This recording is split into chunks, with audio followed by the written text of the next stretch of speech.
श्री गुरुभ्यो नमः। श्रीमद् भगवद गीता अध्याय 13वां श्लोक 6। इच्छा द्वेषः सुखं दुःखं संगात चेतनाः धृतिः एतत् क्षेत्रं समासेन सविकारम् उदारितम्। इच्छा, द्वेष, सुख, दुख, स्थूल शरीर का पिंड, धृति, इस प्रकार विकारों सहित यह क्षेत्र संक्षेप में बताया गया है। ये सभी गुण, स्वभाव इत्यादि शरीर के ही हैं।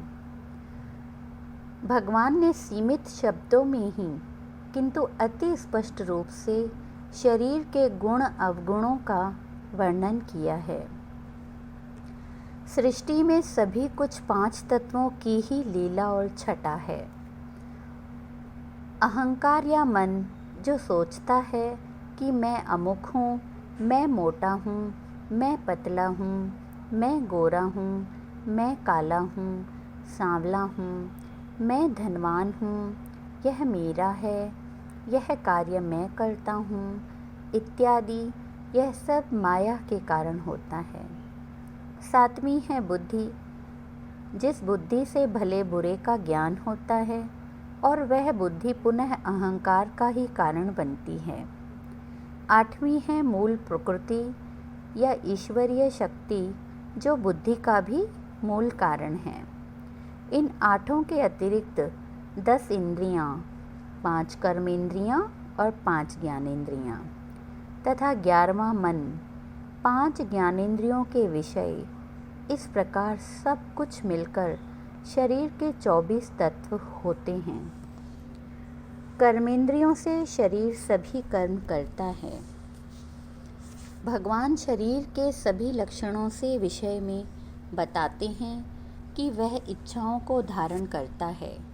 शत्रुता और धिक्कार उसमें विद्यमान है। सुख और दुख की अनुभूति भी उसे होती है। चेतना और वृत्ति भी उसी के लक्षण हैं। शरीर के जो 5 तत्व हैं वे परस्पर विरोधी हैं। जल पृथ्वी को लीन करता है, अग्नि जल का शोषण करती है, वायु अग्नि को शांत करता है जैसे वर्तिका या दीपक को हवा बुझा देती है। आकाश वायु को अंतर्भुक्त करता है। 5 तत्व परस्पर लड़ते हैं, झगड़ते हैं, परंतु शरीर में पूरी शांति के साथ एक दूसरे के साथ ही निवास करते हैं और अत्यंत सुंदर ढंग से परस्पर सहकार भी करते हैं और अपने गुणों से एक दूसरे की सहायता भी करते हैं। पृथ्वी वह शक्ति है जो इन तत्वों को परस्पर जोड़कर रखती है। ये सभी लक्षण मात्र शरीर के हैं, आत्मा के नहीं। महर्षि कपिल देव ने अपनी माता देवहूति को भी यही ज्ञान दिया था। इस संसार के 2 रूप कहे गए हैं, समष्टि रूप और व्यष्टि रूप। यह समस्त संसार शरीरों अर्थात प्राणियों से युक्त है। यह संसार का समष्टि रूप और शरीर को भिन्न मानकर व्यष्टि रूप कहते हैं। उपवन का सभी वृक्षों पौधों की दृष्टि से विचार करना समष्टि रूप है, किंतु यदि किसी एक वृक्ष या पौधे का विचार किया जाए तो व्यष्टि रूप होगा।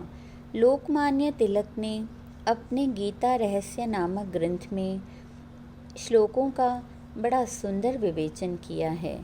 अपने मन के अनुकूल जो अनुभूति है उसे सुख कहा जाता है। जो अपनी इच्छा के विरुद्ध है उससे दुख का अनुभव होता है, फिर चाहे वह उत्तम और लाभदायक ही क्यों न हो। बालक की इच्छा होती है कि बर्फ़ का गोला खाए। माता पिता समझते हैं कि बर्फ़ ठंडा है, अतः अब बर्फ़ का गोला बालक के स्वास्थ्य के लिए अच्छा नहीं, किंतु बालक समझता है कि नहीं, उसे खाने से ही उसे सुख मिलेगा।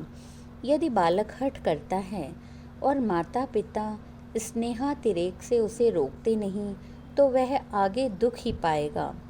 बालक की यह इच्छा विवेकानुसार नहीं है, किंतु मन उसे यह करने को कहता है। द्वेष भी विवेकानुसार नहीं होता।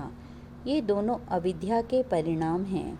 कर्मों का फल दुख सुख के रूप में अवश्य भोगना पड़ता है, वह टल नहीं सकता। संचित कर्मों से ही प्रारब्ध बनता है। राजा युधिष्ठिर और नल जैसे धर्मात्मा पुरुषों को भी संसार में दुखों सुखों को भोगना ही पड़ा।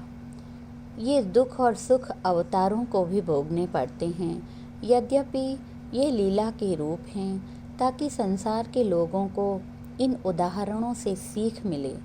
जब तक यह ठीक प्रकार से हम नहीं समझेंगे, तब तक दुखों से घबराकर दुखी हो जाएंगे और सुखों में फूले न समाकर आत्म संयम को खो बैठेंगे।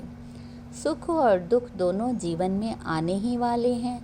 दोनों में समान भाव धारण करना ही मनुष्यत्व है।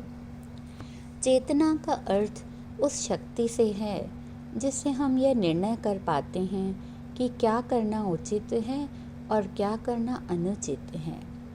यह गुण भी शरीर का ही है। धृति यानी दुख सुख मान अपमान लाभ हानि श्रद्धा तृप्ति आदि अवस्थाओं या चित्त का चलायमान न होना, यह भी शरीर का ही धर्म है और मन की सात्विकी शक्ति है। इस मरणशील शरीर पर अहंकार करना व्यर्थ है, क्योंकि यह नश्वर है।